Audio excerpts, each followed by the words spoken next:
Hello everyone and ਸਤਿ ਸ਼੍ਰੀ ਅਕਾਲ ਜੀ ਸਾਰਿਆਂ ਨੂੰ। Welcome back to anybody can learn GK. ਅੱਜ ਆਪਾਂ ਇਸ ਵੀਡੀਓ ਦੇ ਵਿੱਚ ਆਪਣੀ ਆਨਗੋਇੰਗ ਸੀਰੀਜ਼ ਜਿਹੜੀ ਨਾਇਬ ਤਹਿਸੀਲਦਾਰ ਪੀਪੀਐਸਸੀ ਦੇ ਲਈ ਹੈ ਉਹਦਾ ਪਾਰਟ 26ਵਾਂ ਡਿਸਕਸ ਕਰਾਂਗੇ। ਚਲਿਏ ਸ਼ੁਰੂ ਕਰਦੇ ਹਾਂ ਆਪਾਂ ਬਿਨਾਂ ਕਿਸੇ ਦੇਰੀ ਦੇ। ਤੇ ਜੇਕਰ ਤੁਸੀਂ ਮੇਰੀ ਹੋਰ ਵੀ ਵੀਡੀਓਜ਼ ਦੇਖਣਾ ਚਾਹੁੰਦੇ ਹੋ ਤਾਂ ਤੁਸੀਂ ਆਹ ਹੈਸ਼ਟੈਗ ਯੂਜ਼ ਕਰ ਸਕਦੇ ਹੋ, #StudyWithSunilJindal। ਤਾਂ ਅੱਜ ਦੀ ਵੀਡੀਓ ਦਾ ਸਭ ਤੋਂ ਪਹਿਲਾ ਕੁਐਸਚਨ ਹੈ, ਵਿਚ of the following statement is correct about governor of A state in India. यानी कि ਤੁਹਾਨੂੰ ना 4 स्टेटमेंट दी गई ने, इन्होंने ਵਿੱਚੋਂ ਪੁੱਛਿਆ है कि ਕਿਹੜੀ स्टेटमेंट ਜਿਹੜੀ है सही है। ਆਪਾਂ ਇੱਕ ਇੱਕ ਕਰਕੇ डिस्कस कर ਲੈਣੇ ਆ जी। पहली स्टेटमेंट है, he must be a citizen of India by birth. That मीनस कि वो इंडिया का सिटीजन होना चाहिए तो जन्म भी इंडिया के होना चाहिए है। तो पहली स्टेटमेंट तो जी बिल्कुल ही गलत होंगी है कि वो इंडिया का नागरिक नागरिक तो होना चाहिए, लेकिन बाय बर्थ की जरूरत नहीं हैगी। मान लो कोई इंसान बाहरों आके इंडिया की सिटीजनशिप लै लैंदा है तो की हो जाऊगा, सिटीजन ऑफ इंडिया हो जाऊगा। दैट मीनस कि बाय बर्थ होने की कोई जरूरत नहीं हैगी। तो स्टेटमेंट 1 तो अपनी गलत हो जाऊगी। तो जेकर स्टेटमेंट 1 गलत हो जाती तो आपको आंसर भी मिल जाता है, क्योंकि 1 ये भी है तो कट देंगे, ये भी है, ये भी है। तो अपना आंसर तो हो जाऊगा जी ऑप्शन नंबर डी 2 एंड 4। फिर भी आप ज़्यादा क्लैरिटी लिए डिस्कस कर लें आ तीनों पॉइंट भी, क्योंकि मेरे हिसाब नाल जेकर पॉइंट का क्लीयर होना काफ़ी ज़्यादा जरूरी है, रादर दैन कि मैं तुम्हें क्वेश्चन आंसर दसा। जेकर इदा ही होंदा तो मैं पूरी सीरीज़ ना क्वेश्चन आंसर दस के तुहानूं छड्ड दिंदा, तुसीं एवें ही पंबड़ पुसे च पे रहिंदे भी हैगा की मतलब इहदा। तो आप देखते हैं दूजी स्टेटमेंट की कहती है, must have completed the age of 35। आ गल तो जी बिल्कुल सही है, चाहे वो प्रेजिडेंट ऑफ इंडिया हो। अब POI का मतलब जी प्रेजिडेंट ऑफ इंडिया ही है, या फिर वाइस प्रेजिडेंट ऑफ इंडिया हो, या फिर किसी स्टेट का गवर्नर हो। इन्होंने तिनों ਲਈ ਤਾਂ ਨਾ ਜੀ ਆ ਜਿਹੜੀ ਏਜ ਹੈ ਉਹ 35 ਹੀ ਹੈ। ਕਈ ਵਾਰ ਸਿੰਪਲ ਕੁਐਸਚਨ ਪੁੱਛ ਲਿੱਤਾ ਜਾਂਦਾ ਕਿ ਗਵਰਨਰ ਦੀ ਏਜ ਕਿੰਨੀ ਹੋਣੀ ਚਾਹੀਦੀ ਹੈ, ਘੱਟ ਤੋਂ ਘੱਟ ਤਾਂ 35 ਹੋਣੀ ਚਾਹੀਦੀ ਹੈ। ਅਤੇ ਜ਼ਿਆਦਾ ਤੋਂ ਜ਼ਿਆਦਾ ਆਹ ਕੌਨਸਟੀਟਿਊਸ਼ਨ ਦੇ ਵਿੱਚ ਜਿਹੜਾ ਹੈ ਦੱਸਿਆ ਨਹੀਂ ਗਿਆ ਹੈ ਕਿ ਜ਼ਿਆਦਾ ਏਜ ਕਿੰਨੀ ਹੋਊਗੀ। ਥਰਡ ਸਟੇਟਮੈਂਟ ਹੈ, he must be eligible to a member of Lok Sabha. ਯਾਨੀ ਕਿ ਉਹ ਲੋਕ ਸਭਾ ਦਾ ਮੈਂਬਰ ਹੋਣਾ ਚਾਹੀਦਾ। ਤਾਂ ਸਟੇਟਮੈਂਟ ਬਿਲਕੁਲ ਗਲਤ ਹੈ ਜੀ। ਨਾ ਤਾਂ ਉਹ ਲੋਕ ਸਭਾ ਦਾ ਮੈਂਬਰ ਹੋਣਾ ਚਾਹੀਦਾ, ਨਾ ਹੀ ਰਾਜ ਸਭਾ ਦਾ ਮੈਂਬਰ ਹੋਣਾ ਚਾਹੀਦਾ। ਚੌਥੀ ਸਟੇਟਮੈਂਟ ਹੈ, ही may be appointed as a governor for 2 or more state। यानी कि वो एक तो ज़्यादा स्टेट का गवर्नर बन सकता है।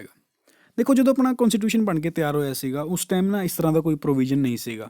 उस टाइम तो सीगा कि गवर्नर जो है एक स्टेट का ही होएगा। लेकिन after 7th amendment act provide किया गया कि एक पर्सन जो है एक तो ज़्यादा स्टेट का गवर्नर बन सकता है। देख सकते हैं गवर्नर और 2 और मोर स्टेट, यानी कि सिंगल आदमी 2 या 2 तो ज़्यादा स्टेट का गवर्नर भी बन सकता है।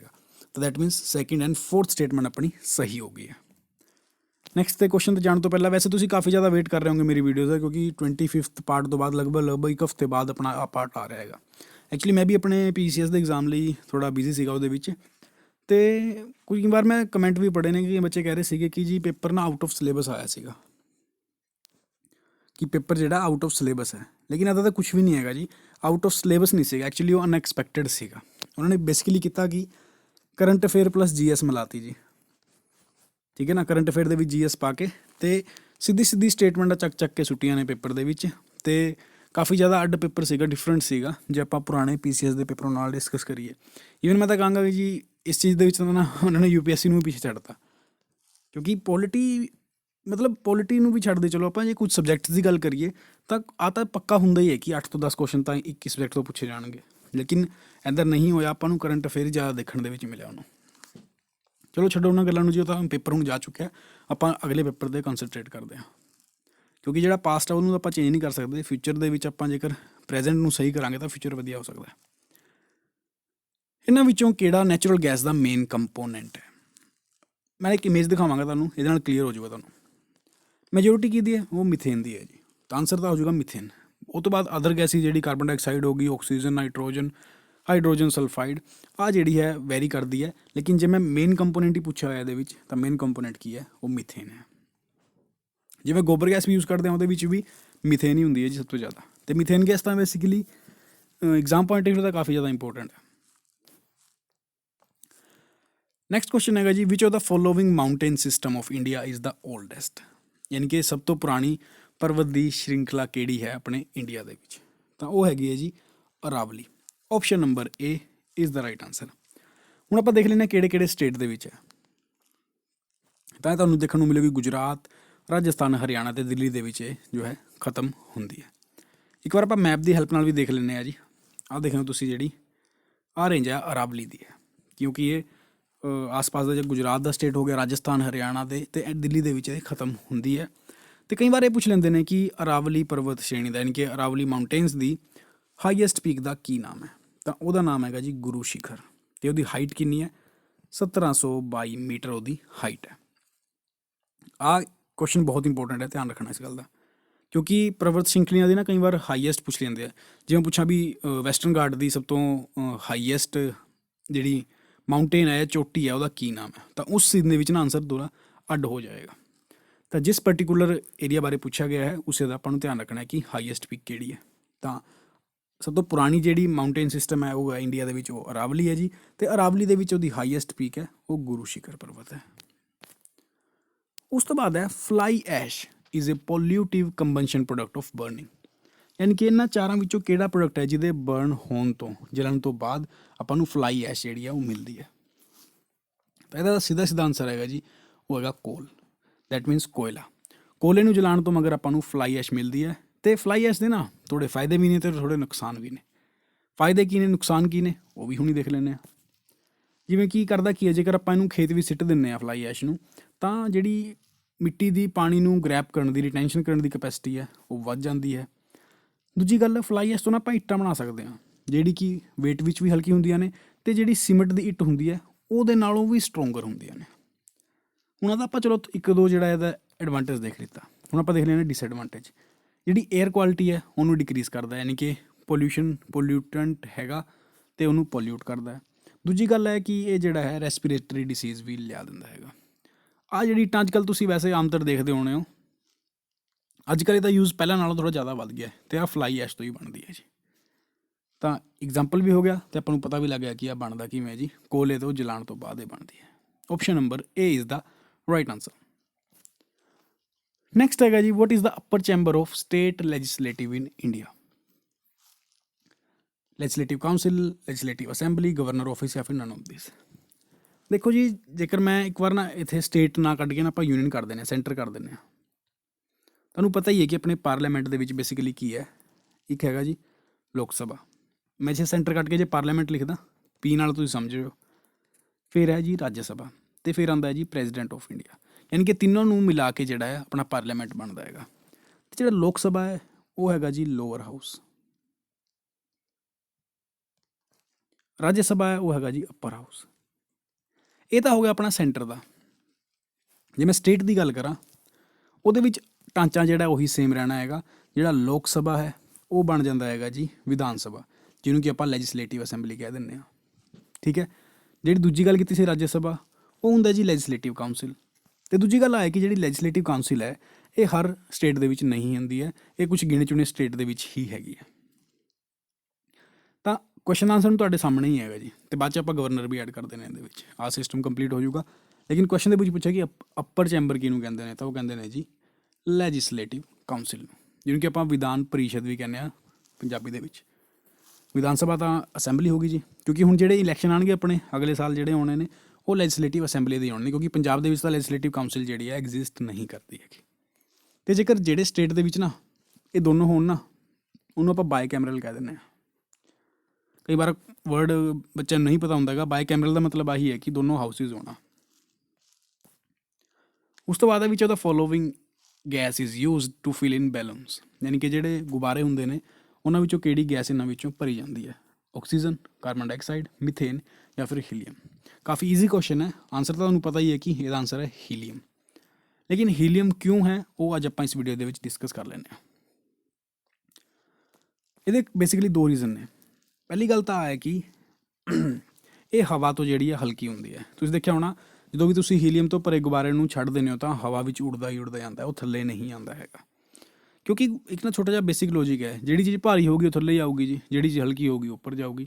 ਦੈਟ ਮੀਨਸ ਹੀਲੀਅਮ ਗੈਸ ਹੈ ਜਿਹੜੀ ਉਹ ਹਵਾ ਤੋਂ ਹਲਕੀ ਹੈ, ਇਸੇ ਕਰਕੇ ਆ ਉੱਪਰ ਜਾਂਦਾ ਹੈਗਾ। ਅਤੇ ਇਹਦੇ ਵਿੱਚ ਨਾ ਆਪਾਂ ਹੀਲੀਅਮ ਅਤੇ ਹਾਈਡਰੋਜਨ ਦੋਨੋਂ ਹੀ ਯੂਜ਼ ਕਰ ਸਕਦੇ ਹਾਂ। ਲੇਕਿਨ ਆਪਸ਼ਨ ਦੇ ਵੀ ਦੇਖਿਆ ਜਾਵੇ ਤਾਂ ਹੀਲੀਅਮ ਹੈਗਾ, ਤਾਂ ਆਪਾਂ ਹੀਲੀਅਮ ਲਾਉਂਦੇ ਹਾਂ। ਅਤੇ ਹੀਲੀਅਮ ਲੈਣਾ ਦੂਜਾ ਇੱਕ ਚੀਜ਼ ਮਤਲਬ ਬੈਨੀਫਿਟ ਕੀ ਹੈ, ਕਿਉਂਕਿ ਹੀਲੀਅਮ ਜਿਹੜਾ ਨੋਬਲ ਗੈਸ ਹੈ। ਦੈਟ ਮੀਨਸ ਉਹਦਾ ਜਿਹੜਾ ਸ਼ੈੱਲ ਹੈ, ਆਊਟਰ ਮੋਸਟ ਸ਼ੈੱਲ ਹੈ, ਉਹਦੇ ਵਿੱਚ ਨੰਬਰ ਆਫ ਇਲੈਕਟ੍ਰੋਨ ਕੰਪਲੀਟ ਨੇ, ਜਿਸ ਕਰਕੇ ਇਹਦੀ ਰਿਐਕਟਿਵਿਟੀ ਨੂੰ ਉਹ ਖਤਮ ਕਰ ਦਿੰਦਾ ਹੈਗਾ ਅਤੇ ਇਹਨੂੰ ਆਪਾਂ ਨੋਬਲ ਗੈਸ ਕਹਿੰਦੇ ਹਾਂ। ਅਤੇ ਜਿਹਦੇ ਕਰਕੇ ਆਹ ਜੇਕਰ ਅੱਗ ਦੇ ਕੰਟੈਕਟ ਵਿੱਚ ਆਵੇ ਤਾਂ ਜਲੂਗਾ ਵੀ ਨਹੀਂ। ਇਹਦੇ ਵਿੱਚ ਲਿਖਿਆ ਵੀ ਹੋਇਆ when a match is held near a helium filled balloon the balloon pops, ਯਾਨੀ ਕਿ ਜੇਕਰ ਕੋਈ ਮਾਚਿਸ ਆਪਾਂ ਤਿੱਲੀ ਲਾ ਵੀ ਦੇਵਾਂਗੇ ਨਾ ਜੇ ਗੁਬਾਰੇ ਨੂੰ ਜਿਹਦੇ ਵਿੱਚ ਹੀਲੀਅਮ ਭਰੀ ਹੋਈ ਹੈ ਤਾਂ ਗੁਬਾਰਾ ਫੁੱਟ ਜਾਊਗਾ ਜੇ ਉਹਨੂੰ ਅੱਗ ਨਹੀਂ ਲੱਗੂਗੀ। ਤਾਂ ਆਹ ਕੁਛ ਰੀਜ਼ਨ ਹੈ ਜਿਸ ਕਰਕੇ ਹੀਲੀਅਮ ਨੂੰ ਯੂਜ਼ ਕੀਤਾ ਜਾਂਦਾ ਹੈਗਾ ਗੁਬਾਰਿਆਂ ਦੇ ਵਿੱਚ। Option number D. Which of the following is the national aquatic animal of India, ਯਾਨੀ ਕਿ ਕਿਹੜਾ ਜਿਹੜਾ ਰਾਸ਼ਟਰੀ ਜਲ ਪਸ਼ੂ ਹੈ ਤਾਂ ਉਹ ਹੈਗਾ ਜੀ ਗੰਗੈਟਿਕ ਡੋਲਫਿਨ। ਆਪਸ਼ਨ ਨੰਬਰ ਸੀ। ਬਹੁਤ ਹੀ ਇੰਪੋਰਟੈਂਟ ਕੁਐਸਚਨ ਹੈ ਜੀ, ਆ ਦੇਖ ਲਓ ਤੁਸੀਂ। National aquatic animal of India is Ganga river dolphin. ਇਹਨੂੰ ਗੰਗੈਟਿਕ ਡੋਲਫਿਨ ਵੀ ਕਹਿ ਸਕਦੇ ਹਾਂ, ਫਿਰ ਆਪਾਂ ਗੰਗਾ ਰਿਵਰ ਡੋਲਫਿਨ ਵੀ ਕਹਿ ਸਕਦੇ ਹਾਂ। Option number C. ਉਸ ਤੋਂ ਬਾਅਦ ਹੈਗਾ which of the following administer the oath of office to the governor, ਯਾਨੀ ਕਿ ਗਵਰਨਰ ਦੀ ਜਿਹੜੀ ਪੋਸਟ ਹੈ ਉਹਦੇ ਲਈ ਸ਼ਪਥ ਕੌਣ ਦਿਵਾਉਂਦਾ ਗਵਰਨਰ ਨੂੰ? President of India, chief justice of India, chief justice of high court, on going governor of the concern state. ਦੇਖੋ ਜੀ, ਹੁਣ ਮੈਂ ਕੁਛ ਇੱਕ ਦੋ ਪੁਆਇੰਟ ਡਿਸਕਸ ਕਰਨਾ ਚਾਹਾਂਗਾ ਤੁਹਾਡੇ ਨਾਲ ਕਿ ਜਿਹੜੀ ਅਪੋਇੰਟਮੈਂਟ ਹੁੰਦੀ ਹੈ ਨਾ ਗਵਰਨਰ ਦੀ, ਉਹ ਹੁੰਦੀ ਹੈ ਪ੍ਰੈਜ਼ੀਡੈਂਟ ਦੇ ਦੁਆਰਾ, ਯਾਨੀ ਕਿ ਪ੍ਰੈਜ਼ੀਡੈਂਟ ਉਹਨੂੰ ਅਪੋਇੰਟ ਕਰਦਾ ਹੈ। ਲੇਕਿਨ ਅਪੋਇੰਟ ਕਰਨ ਦਾ ਇਹਦਾ ਮਤਲਬ ਆ ਨਹੀਂ ਕਿ ਉਹਨੂੰ ਸਹੁੰ ਵੀ ਉਹੀ ਚੁਕਾਉਂਦਾ ਹੈਗਾ ਜੀ। ਸਹੁੰ ਚੁਕਾਉਂਦਾ ਹੈ ਜੀ chief justice of high court, ਯਾਨੀ ਕਿ ਜਿਹੜੇ ਸਟੇਟ ਦਾ ਉਹ ਗਵਰਨਰ ਬਣ ਰਿਹਾ ਉਸ ਸਟੇਟ ਦੇ ਹਾਈ ਕੋਰਟ ਦਾ ਜਿਹੜਾ ਚੀਫ ਜਸਟਿਸ ਹੈ ਉਹ ਉਹਨਾਂ ਨੂੰ ਜਿਹੜੀ ਆ ਓਥ ਐਡਮਿਨਿਸਟ੍ਰੇਟਰ ਕਰੇਗਾ। ਅਤੇ ਜੇਕਰ ਮੈਂ ਆਹੀ ਗੱਲ ਪੁੱਛ ਲਾਂ ਜੀ chief justice of India president of India ਲਈ, ਕਿ ਪ੍ਰੈਜ਼ੀਡੈਂਟ ਆਫ ਇੰਡੀਆ ਨੂੰ ਸਹੁੰ ਕੌਣ ਚੁਕਾਉਂਦਾ ਹੈ ਜੀ, ਤਾਂ ਉਹ ਹੈ ਜੀ ਚੀਫ ਜਸਟਿਸ ਆਫ ਇੰਡੀਆ। ਹਾਲਾਂਕਿ ਤੁਸੀਂ ਨਾ ਜਦੋਂ ਵੀ ਨਵੀਂ ਪੋਸਟ ਆਉਂਦੀਆਂ ਨੇ ਨਾ, ਪੋਸਟ ਮਤਲਬ ਮੈਂ ਸਿਵਲ ਸਰਵੈਂਟ ਦੀ ਪੋਸਟ ਨਹੀਂ ਕਹਿ ਰਿਹਾ, ਜਿਵੇਂ ਕਿ ਪ੍ਰਾਈਮ ਮਿਨਿਸਟਰ ਹੋ ਗਿਆ, ਪ੍ਰੈਜ਼ੀਡੈਂਟ ਹੋ ਗਿਆ, ਇੱਦਾਂ ਦੀ ਪੋਸਟਾਂ ਜਦੋਂ ਅਨਾਊਂਸ ਹੁੰਦੀਆਂ ਨੇ ਵੀ ਆਹ ਜਿਹੜੇ ਬੰਦਾ ਆਪਣੇ ਪ੍ਰੈਜ਼ੀਡੈਂਟ ਹੋਣਗੇ ਜਾਂ ਪ੍ਰਾਈਮ ਮਿਨਿਸਟਰ ਹੋਣਗੇ, ਉਸ ਟਾਈਮ 'ਤੇ ਨਾ ਨਿਊਜ਼ ਚੈਨਲ ਡੈਫੀਨੇਟਲੀ ਦੇਖਣਾ ਚਾਹੀਦਾ ਤੁਹਾਨੂੰ। ਕਿਉਂਕਿ ਮੈਨੂੰ ਯਾਦ ਹੈ ਹੁਣ ਪਿੱਛੇ ਜੀ ਜਦੋਂ ਪ੍ਰੈਜ਼ੀਡੈਂਟ ਰਾਮਨਾਥ ਕੋਵਿੰਦ ਜੀ ਆਪਣੀ ਸ਼ਪਥ ਲੈ ਰਹੇ ਸੀਗੇ ਤਾਂ ਉਸ ਸਮੇਂ ਦੇ ਜਿਹੜੇ ਚੀਫ ਜਸਟਿਸ ਆਫ ਇੰਡੀਆ ਸੀਗੇ, ਆਈ ਥਿੰਕ ਜਗਦੀਸ਼ ਦੀ ਸੀਗੇ, ਅਤੇ ਉਹ ਉਹਨਾਂ ਨੂੰ ਓਥ ਦਿਵਾ ਰਹੇ ਸੀਗੇ। ਤਾਂ ਆਪਾਂ ਨੂੰ, ਮੇਰੇ ਕਹਿਣ ਦਾ ਮਤਲਬ ਹੈ ਕਿ ਟੀ ਵੀ ਦੇਖਣ ਨਾਲ, ਨਿਊਜ਼ ਦੇਖਣ ਨਾਲ ਆਪਾਂ ਨੂੰ ਥੋੜ੍ਹਾ ਜਿਹਾ ਆਈਡੀਆ ਲੱਗਦਾ ਹੈਗਾ ਕਿ ਅਸਲ ਦੇ ਵਿੱਚ ਹੋ ਕੀ ਰਿਹਾ ਹੈਗਾ। ਅਤੇ ਪੋਲੀਟੀ ਦਾ ਇੰਨਾ ਵਧੀਆ ਸਬਜੈਕਟ ਹੈ, ਅਤੇ ਕਿਉਂਕਿ ਤੁਸੀਂ ਇਹਨੂੰ ਨਾ ਰੀਅਲ ਲਾਈਫ ਦੇ ਵਿੱਚ ਵੀ ਹੁੰਦਾ ਦੇਖਦੇ ਹੋ, ਤਾਂ ਇਸ ਕਰਕੇ ਟਰਾਈ ਕਰਿਆ ਕਰੋ ਕਿ ਇਹੋ ਜਿਹੀ ਚੀਜ਼ਾਂ ਜਿਹੜੀ ਨਿਊਜ਼ ਦੇ ਵਿੱਚ ਦੇਖੀ ਜਾਣ। ਉਸ ਤੋਂ ਬਾਅਦ ਹੈ ਅਤੇ ਗਵਰਨਰ ਨੂੰ ਹਟਾਇਆ ਵੀ ਜਾ ਸਕਦਾ ਹੈਗਾ, ਕਿਉਂਕਿ ਮੋਸਟਲੀ ਕੀ ਹੁੰਦਾ ਉਹਦੀ 5 ਈਅਰ ਦੀ ਟਰਮ ਹੁੰਦੀ ਹੈ, ਲੇਕਿਨ ਉਸ ਤੋਂ ਟਰਮ ਤੋਂ ਪਹਿਲਾਂ ਵੀ ਹਟਾਇਆ ਜਾਂਦਾ ਹੈਗਾ। ਅਤੇ ਉਹਨੂੰ ਹਟਾ ਕੌਣ ਸਕਦਾ? ਉਹ ਵੀ ਪ੍ਰੈਜ਼ੀਡੈਂਟ, ਯਾਨੀ ਕਿ ਅਪੋਇੰਟ ਵੀ ਪ੍ਰੈਜ਼ੀਡੈਂਟ ਨੇ ਕਰਨਾ ਅਤੇ ਰਿਮੂਵ ਵੀ ਪ੍ਰੈਜ਼ੀਡੈਂਟ ਨੇ ਕਰਨਾ। ਕਿਹਦੀ ਐਡਵਾਈਸ 'ਤੇ? Council of minister the advice 'ਤੇ। ਅਤੇ council of minister the head ਕੌਣ ਹੁੰਦਾ ਹੈ ਜੀ? ਤੁਹਾਨੂੰ ਸਾਰਿਆਂ ਨੂੰ ਪਤਾ ਉਹ ਹੁੰਦਾ ਜੀ ਪ੍ਰਾਈਮ ਮਿਨਿਸਟਰ। ਬਹੁਤ ਇੰਪੋਰਟੈਂਟ ਕੁਐਸਚਨ ਹੈ, ਧਿਆਨ ਨਾਲ ਦੇਖਿਓ। ਤਾਂ ਕੁਐਸਚਨ ਆਨਸਰ ਕੀ ਹੋ ਜਾਊਗਾ ਜੀ? Chief justice of high court governor ਨੂੰ ਦਿਵਾਉਂਦਾ ਹੈਗਾ ਅਤੇ ਪ੍ਰੈਜ਼ੀਡੈਂਟ ਨੂੰ chief justice of India. Sharad Arvind Bobde ਜਿਹੜੇ ਇਸ ਟਾਈਮ ਆਪਣੇ ਚੀਫ ਜਸਟਿਸ ਆਫ ਇੰਡੀਆ ਨੇ। ਨੈਕਸਟ ਹੈ greenwash refer to. Greenwash ਇੱਕ ਟਰਮ ਹੈ, ਇਹ ਕਿਸ ਚੀਜ਼ ਨੂੰ ਦਰਸਾਉਂਦੀ ਹੈ ਜੀ? Promoting jhum agriculture, cleaning of river water, removing greenery, ਜਾਂ ਫਿਰ making false promises of protecting the environment. ਤਾਂ ਇਹਦਾ ਜਿਹੜਾ ਸਹੀ ਆਨਸਰ ਹੈ ਨਾ, ਸਟੀਕ ਆਨਸਰ ਮੈਂ ਕਹਾਂਗਾ ਇਹਨੂੰ, ਆਪਸ਼ਨ ਨੰਬਰ ਡੀ। ਬੇਸਿਕਲੀ ਆਹ ਚੀਜ਼ ਹੈ ਕਿ ਜਿਹੜੇ ਕੰਜ਼ਿਊਮਰ ਨੇ ਉਹਨਾਂ ਨੂੰ ਡਿਸੀਵ ਕਰਨ ਲਈ ਹੁੰਦਾ ਹੈ, ਤਾਂ ਕਿ ਉਹ ਚੀਜ਼ ਮੰਨ ਲੈਣ ਜਿਹੜੇ ਕੰਪਨੀ ਦਾ ਪ੍ਰੋਡਕਟ ਯੂਜ਼ ਕਰ ਰਹੇ ਨੇ ਕਿ ਉਹ ਇਨਵਾਇਰਮੈਂਟ ਫਰੈਂਡਲੀ ਹੈਗਾ, ਬਟ ਬੇਸਿਕਲੀ ਉਹ ਇਨਵਾਇਰਮੈਂਟ ਫਰੈਂਡਲੀ ਹੁੰਦਾ ਨਹੀਂ ਹੈਗਾ। ਤਾਂ ਮਤਲਬ ਕੀ ਹੋ ਗਿਆ ਜੀ, ਫੋਲਸ ਪ੍ਰੋਮਿਸ ਬਣਾਉਂਦੇ ਨੇ ਕਿ ਸਾਡਾ ਪ੍ਰੋਡਕਟ ਯੂਜ਼ ਕਰੋਗੇ ਤਾਂ ਤੁਹਾਨੂੰ ਇੱਕ ਤਰ੍ਹਾਂ ਦੀ ਇਨਵਾਇਰਮੈਂਟ ਨੂੰ ਕੋਈ ਦਿੱਕਤ ਨਹੀਂ ਦੇਗਾ, ਬਟ ਉਹ ਦਿੱਕਤ ਦਿੰਦਾ ਹੈਗਾ। ਇਹਦਾ ਐਗਜ਼ਾਮਪਲ ਮੈਂ ਚੱਕ ਕੇ ਲਿਆ ਜੀ, ਜਿਵੇਂ ਤੁਸੀਂ ਪੇਂਟ ਕਰ ਰਹੇ ਹੋ, ਕਈ ਵਾਰ ਕਹਿ ਦਿੰਦੇ ਨੇ ਐਡਸ ਦੇ ਵਿੱਚ ਕਿ ਇੱਦਾਂ ਹੋ ਜਾਊਗਾ, ਇਨਵਾਇਰਮੈਂਟ ਫਰੈਂਡਲੀ ਹੈ ਵਗੈਰਾ ਵਗੈਰਾ, ਤਾਂ ਉਹ ਜਿਹੜਾ ਇੱਕ ਫੋਲਸ ਪ੍ਰੋਮਿਸ ਬਣਦਾ ਹੈਗਾ ਤਾਂ ਉਹਨੂੰ ਆਪਾਂ ਗ੍ਰੀਨ ਵਾਸ਼ ਕਹਾਂਗੇ। Option number D. ਨੈਕਸਟ ਹੈ ਇਨ ਦਾ ਸਿਟੀਜ਼ ਆਫ ਅ ਕੰਟਰੀ। ਆ ਕੁਐਸਚਨ ਬਹੁਤ ਇੰਪੋਰਟੈਂਟ ਹੈ, ਧਿਆਨ ਨਾਲ ਦੇਖਿਓ। ਮੈਂ ਸਿੱਧਾ ਮੁੱਦੇ ਦੀ ਗੱਲ ਤੇ ਆਉਣਾ, ਇੰਨਾ ਲੰਬਾ ਕੁਐਸਚਨ ਨਹੀਂ ਪੜਾਂਗਾ। ਏਅਰ ਕੁਆਲਿਟੀ ਇੰਡੈਕਸ ਬਾਰੇ ਕਹਿ ਰਿਹਾ ਹੈਗਾ ਜੀ ਕਿ ਕਿਹੜੀ ਕਿਹੜੀ ਗੈਸ ਦੇ ਨਾਲ ਆਪਾਂ ਕੈਲਕੂਲੇਟ ਕਰਦੇ ਹਾਂ ਕਿ ਜਿਹੜੀ ਆਪਣੀ ਏਅਰ ਦੀ ਕੁਆਲਿਟੀ ਹੈ ਉਹ ਵਧੀਆ ਹੈ ਜਾਂ ਘਟੀਆ ਹੈ, ਤਾਂ ਇਹਨੂੰ ਕਹਿੰਦੇ ਨੇ ਏਅਰ ਕੁਆਲਿਟੀ ਇੰਡੈਕਸ। ਤੁਸੀਂ ਦੇਖਿਆ ਹੋਣਾ ਜਦੋਂ ਵੀ ਦੀਵਾਲੀ ਦੇ ਆਸ-ਪਾਸ ਦਾ ਏਰੀਆ ਆਉਂਦਾ ਨਾ, ਜਿਵੇਂ ਪਰਾਲੀ ਜਲਦੀ ਹੈ, ਅਤੇ ਏਅਰ ਕੁਆਲਿਟੀ ਇੰਡੈਕਸ ਦਾ ਜਿਹੜਾ ਰੈਂਕ ਹੈ, ਫਿਰ ਜਿਹੜੀ ਉਹਦੀ ਰੇਟਿੰਗ ਹੈ, ਉਹ ਥੋੜ੍ਹਾ ਜਿਹਾ ਜ਼ਿਆਦਾ ਹਾਈਲਾਈਟ ਹੋ ਜਾਂਦਾ ਹੈਗਾ, ਨਿਊਜ਼ ਦੇ ਵਿੱਚ ਵੀ ਤੁਸੀਂ ਆਮ ਤੌਰ ਦੇਖਦੇ ਹੋ। ਤਾਂ ਕਿਹੜੀ ਕਿਹੜੀ ਗੈਸ ਜਿਹੜੀ ਹੈ ਉਹਦੇ ਵਿੱਚ ਕੈਲਕੂਲੇਟ ਕਰਨ ਵਿੱਚ ਪਾਰਟ ਲੈਂਦੀ ਹੈ? ਤਾਂ ਕੁਛ ਆ ਗੈਸਿਸ ਨੇ ਜੀ, 5 ਨੇ, ਅਤੇ ਕਰੈਕਟ ਪੁੱਛਿਆ ਹੈਗਾ ਕਿਹੜਾ ਕਿਹੜਾ ਹੈਗਾ। ਹੁਣ ਤੁਸੀਂ ਇਹ ਚਾਰਟ ਦੇਖੋ। ਪਹਿਲੀ ਗੱਲ ਤਾਂ ਨਾਈਟ੍ਰੋਜਨ ਡਾਈਆਕਸਾਈਡ, ਯਾਨੀ ਕਿ ਏਅਰ ਕੁਆਲਿਟੀ ਇੰਡੈਕਸ ਦੇ ਵਿੱਚ ਕੈਲਕੂਲੇਟ ਕਰਨ ਵਿੱਚ ਆ ਹੈਲਪ ਕਰਦਾ ਹੈਗਾ। ਹੈਲਪ ਤਾਂ ਕੀ ਕਰਦਾ ਜੀ, ਮਤਲਬ ਉਹਦਾ ਇੱਕ ਇੰਡੀਕੇਟਰ ਹੈਗਾ।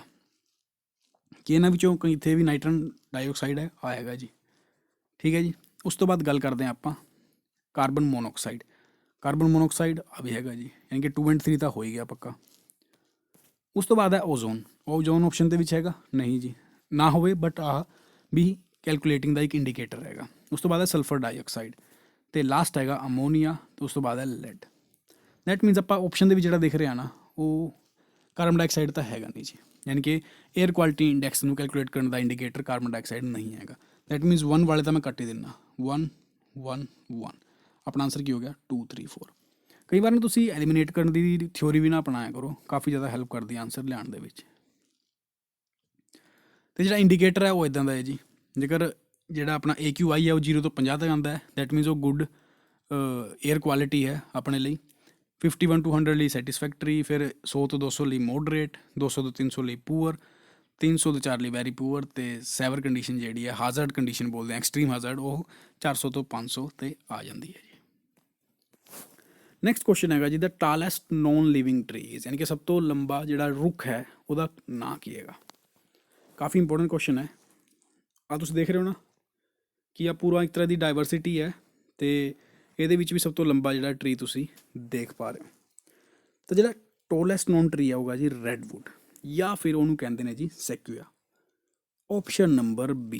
ਅਤੇ ਮੋਸਟਲੀ ਆਪਾਂ ਦੇਖਣ ਨੂੰ ਮਿਲਦਾ ਹੈ ਜੀ USA ਕੈਲੀਫੋਰਨੀਆ ਦੇ ਵਿੱਚ, ਅਤੇ ਇਹਦੀ ਐਵਰੇਜ ਹਾਈਟ ਜਿਹੜੀ ਕਿੰਨੀ ਹੁੰਦੀ ਹੈ 115.5 ਮੀਟਰ। ਇਹ ਬਹੁਤ ਵਾਰ ਐਗਜ਼ਾਮ ਦੇ ਵਿੱਚ ਪੁੱਛਿਆ ਵੀ ਗਿਆ, ਸਟੈਟਿਕ ਕੁਐਸਚਨ ਹੈ, ਲੇਕਿਨ ਆਪਾਂ ਨੂੰ ਪਤਾ ਹੋਣਾ ਚਾਹੀਦਾ। ਕਈ ਵਾਰ ਨਾ ਰੈਡਵੁੱਡ ਨਾ ਦਿੱਤਾ ਹੋਊਗਾ ਤਾਂ ਫਿਰ ਉਸ ਟਾਈਮ 'ਤੇ ਆਪਾਂ ਨੂੰ ਯਾਦ ਰੱਖਣਾ ਕਿ ਰੈਡਵੁੱਡ ਨੂੰ ਹੀ ਸੈਕੁਆ ਵੀ ਕਿਹਾ ਜਾਂਦਾ ਹੈ। Option number B।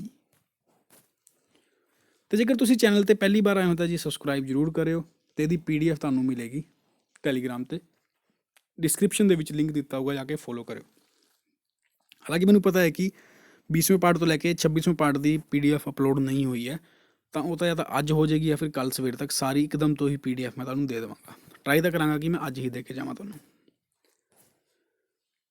ਨੈਕਸਟ ਹੈ ਵਿਚ of the following tree is not eco friendly, ਯਾਨੀ ਕਿ ਕਿਹਨੂੰ ਇੱਕ ਤਰ੍ਹਾਂ ਦਾ ਵਾਤਾਵਰਣ ਪੱਖੀ ਨਹੀਂ ਕਿਹਾ ਜਾਂਦਾ, ਯਾਨੀ ਕਿ ਵਾਤਾਵਰਣ ਲਈ ਉਹ ਹੈਲਪਫੁਲ ਨਹੀਂ ਹੈਗਾ। ਉਹ ਕਿਹੜਾ ਪੇੜ ਹੈ ਜੀ, ਬਬੂਲ ਦਾ ਹੈ, ਆਪਸ਼ਨ ਨੰਬਰ D ਪੀਪਲ। ਯਾਨੀ ਕਿ 4 ਆਪਸ਼ਨ ਨੇ ਜੀ ਆ, ਇਹਨਾਂ ਵਿੱਚੋਂ ਕਿਹੜਾ ਈਕੋ ਫਰੈਂਡਲੀ ਨਹੀਂ ਹੈਗਾ। ਤਾਂ ਜਿਹੜਾ ਤੁਸੀਂ ਟਰੀ ਦੇਖ ਰਹੇ ਹੋ ਆਪਸ਼ਨ ਨੰਬਰ B 'ਤੇ ਯੂਕੈਲਿਪਟਸ, ਇਹ ਜਿਹੜਾ ਹੈਗਾ ਹੋਰ ਟਰੀਜ਼ ਨਾਲੋਂ ਜ਼ਿਆਦਾ ਪਾਣੀ ਕੰਜ਼ਿਊਮ ਕਰਦਾ ਹੈਗਾ, ਤਾਂ ਇਸੇ ਰੀਜ਼ਨ ਕਰਕੇ ਇਹਨੂੰ ਐਨਮੀ ਆਫ ਦਾ ਇਨਵਾਇਰਮੈਂਟ ਕਿਹਾ ਜਾਂਦਾ। ਯਾਨੀ ਕਿ ਜਿੱਥੇ ਵੀ ਆਪਾਂ ਯੂਕੈਲਿਪਟਸ ਦੀ ਜਿਹੜੀ ਪਲਾਂਟੇਸ਼ਨ ਕਰਾਂਗੇ ਉਸ ਏਰੀਆ 'ਤੇ ਜਿਹੜਾ ਵਾਟਰ ਲੈਵਲ ਹੈ ਨਾ ਉਹ ਥੋੜ੍ਹਾ ਜਿਹਾ ਦੂਜਿਆਂ ਨਾਲੋਂ ਥੱਲੇ ਚਲਾ ਜਾਂਦਾ ਹੈਗਾ। ਦੈਟ ਮੀਨ ਜ਼ਿਆਦਾ ਪਾਣੀ ਕੰਜ਼ਿਊਮ ਕਰਦਾ ਹੈਗਾ, ਸਿਰਫ ਇਸੇ ਰੀਜ਼ਨ ਕਰਕੇ ਜਿਹੜਾ ਇਸ ਨੂੰ ਨੋਟ ਈਕੋ ਫਰੈਂਡਲੀ ਕਿਹਾ ਜਾਂਦਾ ਹੈ। ਆਨਸਰ ਹੈ ਜੀ ਆਪਣਾ ਆਪਸ਼ਨ ਨੰਬਰ B ਯੂਕੈਲਿਪਟਸ। ਅਤੇ ਮੇਰੇ ਹਿਸਾਬ ਨਾਲ ਨਾ ਸ਼ਾਇਦ ਜੇਕਰ ਮੈਂ ਪੰਜਾਬੀ ਦੇ ਵਿੱਚ ਗੱਲ ਕਰਾਂ ਸ਼ਾਇਦ ਇਹਨੂੰ ਸਫੇਦੇ ਦਾ ਪੇੜ ਕਹਿੰਦੇ ਨੇ ਜੀ, ਮੈਂ ਕਨਫਰਮ ਨਹੀਂ ਹੈਗਾ। ਜੇਕਰ ਕਿਸੇ ਨੂੰ ਇਸ ਚੀਜ਼ ਬਾਰੇ ਨੌਲੇਜ ਹੈ ਤਾਂ ਆਪਣੇ ਜਿਹੜੀ ਨੌਲੇਜ ਹੈ ਵੀ ਕਮੈਂਟ ਸੈਕਸ਼ਨ ਦੇ ਵਿੱਚ ਜ਼ਰੂਰ ਦੱਸਣਾ, ਕਿਉਂਕਿ YouTube ਦੇ ਵਿੱਚ ਨਾ ਇੱਕ ਵਧੀਆ ਫੀਚਰ ਹੈਗਾ ਕਿ ਤੁਸੀਂ ਕੁਛ ਵੀ ਪੁੱਛ ਸਕਦੇ ਹੋ ਜਿਹੜੀ ਤੁਹਾਡੀ ਮਨ ਦੀ ਗੱਲ ਹੈ। ਉਸ ਤੋਂ ਬਾਅਦ ਹੈ ਬਾਇਓਡਾਇਵਰਸਿਟੀ ਮੀਨਸ, ਯਾਨੀ ਕਿ ਬਾਇਓਡਾਇਵਰਸਿਟੀ ਦਾ ਮਤਲਬ ਕੀ ਹੈ। ਵੈਸੇ ਤਾਂ ਇਹਦਾ ਆਨਸਰ ਨਾ ਆਪਸ਼ਨ ਨੰਬਰ A ਵੀ ਮੰਨਿਆ ਜਾ ਸਕਦਾ ਹੈਗਾ, ਲੇਕਿਨ ਜੇਕਰ ਮੈਂ ਥੋੜ੍ਹੀ ਜਿਹੀ ਡੀਪ ਐਕਸਪਲੇਨੇਸ਼ਨ ਦੀ ਗੱਲ ਕਰਾਂ ਤਾਂ ਫਿਰ ਨਾ ਆਪਸ਼ਨ ਨੰਬਰ C ਆਊਗਾ, ਕਿਉਂਕਿ C ਕਹਿੰਦਾ ਹੈਗਾ ਕਿ ਅੱਡ ਅੱਡ ਤਰ੍ਹਾਂ ਦੇ ਪਲਾਂਟ ਐਂਡ ਐਨੀਮਲ ਇੱਕ ਪਰਟੀਕੂਲਰ ਏਰੀਆ ਦੇ ਵਿੱਚ। ਗੱਲ ਤਾਂ ਆ ਵੀ ਇਹੀ ਕਹਿ ਰਿਹਾ ਜੀ, ਲੇਕਿਨ ਇੱਕ ਤਾਂ ਗੱਲ ਹੈ ਕਿ ਆਹ ਐਨੀਮਲ ਬਾਰੇ ਨਹੀਂ ਕਹਿ ਰਿਹਾ ਹੈਗਾ, ਆਹ ਸਿਰਫ ਪੇੜ ਪੌਦਿਆਂ ਬਾਰੇ ਗੱਲ ਕਰ ਰਿਹਾ ਹੈਗਾ। ਆਹ ਜਿਹੜਾ ਹੈਗਾ ਇਹਦੀ ਡੀਪ ਐਕਸਪਲੇਨੇਸ਼ਨ ਦੇ ਰਿਹਾ ਹੈਗਾ ਆਪਸ਼ਨ ਨੰਬਰ C। ਉਸ ਤੋਂ ਬਾਅਦ ਹੈਗਾ ਜੀ ਸਾਊਥ ਇੰਡੀਆ ਦੀ ਹਾਈਐਸਟ ਪੀਕ। ਜਿਵੇਂ ਮੈਂ ਪਹਿਲਾਂ ਵੀ ਡਿਸਕਸ ਕੀਤਾ ਸੀ ਅੱਜ ਦੀ ਵੀਡੀਓ ਦੇ ਵਿੱਚ ਕਿ ਦੇਖ ਲੈਣਾ ਜੀ ਪਹਿਲਾਂ ਪੁੱਛਿਆ ਕੀ ਗਿਆ ਹੈਗਾ, ਕਿਹੜੇ ਇੰਡੀਆ ਦੀ, ਸਾਊਥ ਇੰਡੀਆ ਦੀ ਪੁੱਛਿਆ ਹੈਗਾ, ਨਾਰਥ ਇੰਡੀਆ ਦੀ ਪੁੱਛਿਆ ਜਾਂ ਇੰਡੀਆ ਦੀ ਪੁੱਛਿਆ। ਤਾਂ ਸਾਊਥ ਇੰਡੀਆ ਦੀ ਜਿਹੜੀ ਸਭ ਤੋਂ ਹਾਈਐਸਟ ਪੀਕ ਹੈ ਉਹ ਹੈ ਜੀ ਅਨਾਈਮੁੜੀ, ਆਪਸ਼ਨ ਨੰਬਰ A। ਅਤੇ ਤੁਹਾਨੂੰ ਇਹ ਦੇਖਣ ਦੇ ਵਿੱਚ ਕਿੱਥੇ ਮਿਲੂਗੀ ਜੀ, ਆ ਕੇਰਲਾ ਦੇ ਵਿੱਚ ਦੇਖਣ ਨੂੰ ਮਿਲੂਗੀ ਤੁਹਾਨੂੰ। ਹਾਈਟ ਹੈ ਇਹਦੀ 2695 ਮੀਟਰ, ਅਤੇ ਪਾਰਟ ਕਿਹਦਾ ਹੈ ਵੈਸਟਰਨ ਘਾਟ ਮਾਊਂਟੇਨ ਦਾ ਇਹ ਪਾਰਟ ਹੈ। Option number A ਅਨਾਈਮੁੜੀ। ਕਈ ਵਾਰ ਇਹਨੂੰ ਐਨਾਮੁੜੀ ਵੀ ਕਹਿ ਦਿੰਦੇ ਨੇ ਜੀ, ਉਹ ਡਿਪੈਂਡ ਕਰਦਾ ਕਿ ਆਪਾਂ ਪ੍ਰੋਨਾਊਂਸ ਕਿੱਦਾਂ ਕਰ ਰਹੇ ਹਾਂ ਇਹਨੂੰ, ਲੇਕਿਨ ਜਿਹੜਾ ਫੈਕਟ ਹੈ ਉਹ ਆਹੀ ਹੈ ਕਿ ਇਹ ਹਾਈਐਸਟ ਪੀਕ ਹੈ ਸਾਊਥ ਇੰਡੀਆ ਦੀ। ਉਸ ਤੋਂ ਬਾਅਦ ਹੈ ਅੱਜ ਦੀ ਆਪਣੀ ਵੀਡੀਓ ਦਾ ਲਾਸਟ ਕੁਐਸਚਨ, ਜਿਹਦੇ ਵਿੱਚ ਕਹਿ ਰਿਹਾ ਹੈ ਕਿ atomic number of carbon is 6 ਅਤੇ ਐਟੋਮਿਕ ਮਾਸ ਹੈ ਜਿਹੜਾ ਉਹਦਾ 12 ਹੈਗਾ, ਤਾਂ ਉਹਦੇ ਵਿੱਚ ਨੰਬਰ ਆਫ ਪ੍ਰੋਟੋਨ ਕਿੰਨੇ ਹੋਣਗੇ ਉਹਦੇ ਨਿਊਕਲੀਅਸ ਦੇ ਵਿੱਚ। ਜਿਹੜੇ ਬੱਚੇ ਨਾ ਸਾਇੰਸ ਬੈਕਗਰਾਊਂਡ ਤੋਂ ਨਹੀਂ ਆਉਂਦੇ, ਮੈਂ ਟਰਾਈ ਕਰਦਾ ਕਿ ਤੁਹਾਨੂੰ ਬੇਸਿਕ ਚੀਜ਼ਾਂ ਸਮਝਾਉਣ ਦੀ ਕੋਸ਼ਿਸ਼ ਕਰਾਂ, ਬਿਲਕੁਲ ਹੀ ਈਜ਼ੀ ਲੈਂਗੁਏਜ ਵਿੱਚ ਸਮਝਾਵਾਂਗਾ। ਕਾਰਬਨ ਹੈ ਜਿਹੜਾ ਉਹਦਾ ਸਿੰਬਲ ਹੁੰਦਾ ਜੀ ਸੀ ਦੇ ਨਾਲ ਰਿਪਰੈਜ਼ੈਂਟ ਕਰਦੇ ਨੇ। ਅਤੇ ਜਿਹੜਾ ਤੁਸੀਂ 12 ਅਤੇ 6 ਦੇਖ ਰਹੇ ਹੋ, ਜਿਹੜਾ ਥੱਲੇ ਲਿਖਿਆ ਹੁੰਦਾ ਹੋਗਾ ਉਹ ਹੁੰਦਾ ਜੀ ਐਟੋਮਿਕ ਨੰਬਰ, ਅਤੇ ਜਿਹੜਾ ਅੱਪਰ ਲੈਟਰ ਦੇ ਵਿੱਚ ਹੈ ਉਹ ਹੈਗਾ ਮਾਸ ਨੰਬਰ, ਜਾਂ ਫਿਰ ਆਪਾਂ ਮਾਸ ਨੰਬਰ ਨੂੰ ਐਟੋਮਿਕ ਮਾਸ ਵੀ ਕਹਿ ਦਿੰਦੇ ਹਾਂ। ਦੋਨੋਂ ਸੇਮ ਚੀਜ਼ਾਂ ਨੇ। ਅਤੇ ਕਈ ਵਾਰ ਕੁਐਸਚਨ ਦੇ ਵਿੱਚ ਪੁੱਛ ਲੈਂਦਾ ਹੈ ਕਿ ਮਾਸ ਨੰਬਰ ਕਿਹਨੂੰ ਕਿਸ ਵਰਡ ਨਾਲ ਡਿਨੋਟ ਕੀਤਾ ਜਾਂਦਾ ਹੈ, ਤਾਂ ਡਿਨੋਟ ਕੀਤਾ ਜਾਂਦਾ ਜੀ ਏ ਨਾਲ, ਅਤੇ ਜਿਹੜਾ ਐਟੋਮਿਕ ਨੰਬਰ ਹੈ ਉਹ ਜ਼ੈਡ ਨਾਲ। ਹਰ ਮਤਲਬ ਵਰਡ ਹੈ ਕੁਛ ਨਾ ਕੁਛ ਮਤਲਬ ਹੁੰਦਾ ਉਹਦਾ, ਐਵੇਂ ਹੀ ਫਾਲਤੂ ਦੇ ਵਿੱਚ ਨਹੀਂ ਲਿਖਿਆ ਹੁੰਦਾ। ਤਾਂ ਆਹ ਤਾਂ ਹੋ ਗਿਆ ਜੀ ਮਾਸ ਨੰਬਰ, ਜਿਹਨੂੰ ਆਪਾਂ ਏ ਨਾਲ ਡਿਨੋਟ ਕਰਦੇ ਹਾਂ, ਅਤੇ ਜਿਹਨੂੰ ਕਿ ਆਪਾਂ ਐਟੋਮਿਕ ਮਾਸ ਵੀ ਕਹਿ ਦਿੰਦੇ ਹਾਂ ਮਾਸ ਨੰਬਰ ਨੂੰ। ਅਤੇ ਜੇ ਇਹਦੀ ਗੱਲ ਕਰਾਂ ਮੈਂ ਐਟੋਮਿਕ ਨੰਬਰ ਦੀ, ਉਹਨੂੰ ਆਪਾਂ ਜ਼ੈਡ ਨਾਲ ਰਿਪਰੈਜ਼ੈਂਟ ਕਰਦੇ ਹਾਂ। ਦੈਟ ਮੀਨਸ ਇਹਦਾ ਜਿਹੜਾ ਐਟੋਮਿਕ ਨੰਬਰ ਹੈ ਉਹ 12 ਹੈ, ਮਾਸ ਨੰਬਰ ਜਿਹੜਾ 12 ਹੈ, ਐਟੋਮਿਕ ਨੰਬਰ 6 ਹੈ। ਹੁਣ ਆਪਾਂ ਇੱਕ ਇਮੇਜ ਦੇਖਦੇ ਹਾਂ ਜੀ, ਇਹਦੇ ਨਾਲ ਹੋਰ ਜ਼ਿਆਦਾ ਥੋੜ੍ਹਾ ਕਲੀਅਰ ਹੋਏਗਾ। ਪਹਿਲਾਂ ਆਪਾਂ ਗੱਲ ਕਰਦੇ ਹਾਂ ਐਟੋਮਿਕ ਮਾਸ ਦੀ, ਯਾਨੀ ਕਿ ਮਾਸ ਨੰਬਰ ਦੀ। ਤਾਂ ਜਿਹੜਾ ਵੀ ਐਟਮ ਦਾ ਨਿਊਕਲੀਅਸ ਹੋਏਗਾ, ਆ ਤਾਂ ਇਹਦਾ ਆਊਟਰ ਮੋਸਟ ਸ਼ੈਲ ਹੋ ਗਿਆ ਜੀ, ਅਤੇ ਆਊਟਰ ਮੋਸਟ ਸ਼ੈਲ ਦੇ ਵਿੱਚ ਨਾ ਹਮੇਸ਼ਾ ਹੀ ਇਲੈਕਟ੍ਰੋਨ ਜਿਹੜਾ ਹੈ ਰਿਵੋਲਵ ਕਰਦਾ ਹੈਗਾ, ਅਤੇ ਆਹੀ ਇਲੈਕਟ੍ਰੋਨ ਜਿਹੜਾ ਹੈ ਉਹ ਕਿਸੇ ਵੀ ਐਟਮ ਦੀ ਰਿਐਕਟੀਵਿਟੀ ਦੇ ਕਾਫੀ ਜ਼ਿਆਦਾ ਰੋਲ ਪਲੇ ਕਰਦਾ ਹੈਗਾ, ਕਿ ਕਿਸੇ ਦੂਜੇ ਐਟਮ ਨਾਲ ਮਿਲ ਕੇ ਇਲੈਕਟ੍ਰੋਨ ਗੇਨ ਕਰਨਾ ਹੈ ਜਾਂ ਲੂਜ਼ ਕਰਨਾ ਹੈ, ਉਸ ਹਿਸਾਬ 'ਤੇ ਨਾ ਜਿਹੜੀ ਉਹਦੀ ਰਿਐਕਟੀਵਿਟੀ ਹੈ ਉਹ ਡਿਪੈਂਡ ਕਰਦੀ ਹੈ। ਲੇਕਿਨ ਆਪਾਂ ਇਸ ਕੁਐਸਚਨ ਦੇ ਵਿੱਚ ਨਾ ਇਹ ਚੀਜ਼ ਤਾਂ ਚਲੋ ਮੈਂ ਵੈਸੇ ਤੁਹਾਨੂੰ ਦੱਸ ਦਿੱਤਾ ਵੀ ਕੀ ਚੀਜ਼ ਹੈ। ਇਹਦੇ 'ਚ ਆਪਾਂ ਡਿਸਕਸ ਕੀ ਕਰਨ ਵਾਲੇ ਸੀਗੇ ਕਿ ਜਿਹੜਾ ਨਿਊਕਲੀਅਸ ਹੁੰਦਾ ਨਾ, ਸ਼ਾਇਦ ਮੈਂ ਨਾ 1-2 ਪਾਰਟ ਪਹਿਲਾਂ ਵੀ ਵੀਡੀਓ ਲੈ ਚੁੱਕਿਆ ਕਿ ਐਟਮ ਦੇ ਨਿਊਕਲੀਅਸ ਦੇ ਵਿੱਚ ਕੀ ਹੁੰਦਾ, ਅਤੇ ਉਹਨੂੰ ਨਿਊਟਰੋਨ ਅਤੇ ਪ੍ਰੋਟੋਨ ਹੁੰਦਾ ਹੈ ਜੀ। ਅਤੇ ਬੇਸਿਕਲੀ ਆਹੀ ਨਿਊਟਰੋਨ ਅਤੇ ਪ੍ਰੋਟੋਨ ਜਿੰਨੇ ਹੋਣਗੇ, ਜੇ ਆਪਾਂ ਦੋਨਾਂ ਨੂੰ ਐਡ ਕਰ ਦਈਏ ਤਾਂ ਉਹ ਉਹਦਾ ਐਟੋਮਿਕ ਮਾਸ ਜਾਂ ਫਿਰ ਮਾਸ ਨੰਬਰ ਬਣ ਜਾਵੇਗਾ। ਦੈਟ ਮੀਨਸ ਇਹਦੇ ਵਿੱਚ 6 ਹੀ ਨਿਊਟਰੋਨ ਨੇ ਅਤੇ 6 ਹੀ ਪ੍ਰੋਟੋਨ ਨੇ, ਜਿਨ੍ਹਾਂ ਨੂੰ ਐਡ ਕਰਦਾ ਤਾਂ 12 ਬਣ ਜਾਂਦਾ ਹੈਗਾ। ਤਾਂ ਆਹ ਹੁੰਦਾ ਹੈ ਜੀ ਮਾਸ ਨੰਬਰ ਜਾਂ ਫਿਰ ਐਟੋਮਿਕ ਮਾਸ। ਅਤੇ ਜਿਹੜੀ ਗੱਲ ਹੈ ਐਟੋਮਿਕ ਨੰਬਰ ਦੀ, ਉਹ ਅਕੇਲਾ ਪ੍ਰੋਟੋਨ 'ਤੇ ਡਿਪੈਂਡ ਕਰਦਾ ਹੈ ਜੀ, ਯਾਨੀ ਕਿ ਜਿੰਨੇ ਉਹਦੇ ਪ੍ਰੋਟੋਨ ਹੋਣਗੇ ਉਨਾ ਹੀ ਉਹਦਾ ਐਟੋਮਿਕ ਨੰਬਰ ਹੋ ਜਾਵੇਗਾ। ਆਈ ਹੋਪ ਤੁਹਾਨੂੰ ਆਹ ਗੱਲ ਜ਼ਿਆਦਾ ਕਲੀਅਰ ਹੋ ਗਈ ਹੋਵੇਗੀ ਹੁਣ। ਤਾਂ ਜੇਕਰ ਮੈਂ ਗੱਲ ਕਰਾਂ ਐਟੋਮਿਕ ਨੰਬਰ ਕਿੰਨਾ 6 ਹੈ, ਆ ਰਿਹਾ ਜੀ, ਐਟੋਮਿਕ ਮਾਸ 12 ਹੈ, ਤਾਂ how many protons are there in the nucleus of carbon, ਯਾਨੀ ਕਿ ਕਿੰਨੇ ਪ੍ਰੋਟੋਨ ਨੇ। ਆ ਤਾਂ ਜੀ ਮੈਂ ਇੰਨੀ ਵਾਰ ਕਹਿ ਚੁੱਕਿਆ ਕਿ 6 ਨੇ। ਆਨਸਰ ਕੀ ਹੋ ਜਾਊਗਾ? ਆਪਸ਼ਨ ਨੰਬਰ ਏ। ਤਾਂ ਵੀ ਆਹ ਸੀਗਾ ਆਪਣਾ ਸੈਸ਼ਨ। ਜੇਕਰ ਤੁਹਾਨੂੰ ਆਪਣਾ ਅੱਜ ਦਾ ਸੈਸ਼ਨ ਵਧੀਆ ਲੱਗਿਆ ਹੋਵੇ ਤਾਂ ਲਾਈਕ ਜ਼ਰੂਰ ਕਰਿਓ ਜੀ, ਨੰਬਰ ਆਫ ਲਾਈਕਸ ਬਹੁਤ ਘੱਟ ਆਉਂਦੇ ਨੇ। ਜੇਕਰ ਤੁਹਾਨੂੰ ਪਸੰਦ ਆਉਂਦਾ ਲਾਈਕ ਕਰੋ, ਜੇ ਪਸੰਦ ਨਹੀਂ ਵੀ ਆਉਂਦੀ ਤਾਂ ਵੀਡੀਓ ਫਿਰ ਡਿਸਲਾਈਕ ਵੀ ਕਰੋ ਜੀ, ਕਿਉਂਕਿ ਤੁਹਾਡੇ ਕੋਲ ਦੋਨੋਂ ਹੀ ਆਪਸ਼ਨ ਨੇ, ਕੋਈ ਧੱਕਾ ਨਹੀਂ ਹੈਗਾ ਵੀ ਲਾਈਕ ਹੀ ਕਰਨਾ ਹੈਗਾ। ਜੇਕਰ ਤੁਹਾਨੂੰ ਫਾਇਦਾ ਲੱਗ ਰਿਹਾ ਹੈ ਤਾਂ ਫਿਰ ਲਾਈਕ ਕਰੋ ਯਾਰ, ਮੈਨੂੰ ਵੀ ਥੋੜ੍ਹਾ ਲੱਗਦਾ ਮੋਟੀਵੇਸ਼ਨ ਮਿਲਦੀ ਹੈ ਕਿ ਹਾਂ ਵੀ ਬੱਚਿਆਂ ਨੂੰ ਕੰਟੈਂਟ ਹੈ ਜਿਹੜਾ ਅੱਛਾ ਲੱਗ ਰਿਹਾ ਹੈਗਾ, ਤਾਂ ਹੀ ਨੰਬਰ ਆਫ ਲਾਈਕਸ ਵੱਧ ਰਹੇ ਨੇ। ਅਤੇ ਆਪਣੇ ਸਟੱਡੀ ਗਰੁੱਪ ਵਿੱਚ ਵੀ ਸ਼ੇਅਰ ਵੀ ਕਰੋ ਵੀ, ਤਾਂ ਕਿ ਹੋਰ ਬੱਚੇ ਆਪਣੇ ਨਾਲ ਜੁੜ ਪਾਉਣ। ਚਲੋ ਥੈਂਕਸ ਫॉर ਵਾਚਿੰਗ ਵੀ। ਨੈਕਸਟ ਪਾਰਟ ਵੀ ਮੈਂ ਕੱਲ੍ਹ ਹੀ ਅਪਲੋਡ ਕਰ ਦਾਂਗਾ, ਜ਼ਿਆਦਾ ਲੰਬਾ ਹੁਣ ਤੁਹਾਨੂੰ ਵੇਟ ਨਹੀਂ ਕਰਨੀ ਪਊਗੀ ਨੈਕਸਟ ਪਾਰਟ ਦੀ ਵੀ। ਤਾਂ ਜਲਦੀ ਮਿਲਾਂਗੇ ਨਈ ਵੀਡੀਓ ਦੇ ਵਿੱਚ। ਥੈਂਕਸ, ਜੈ ਹਿੰਦ, ਜੈ Bharat, and you guys keep on studying.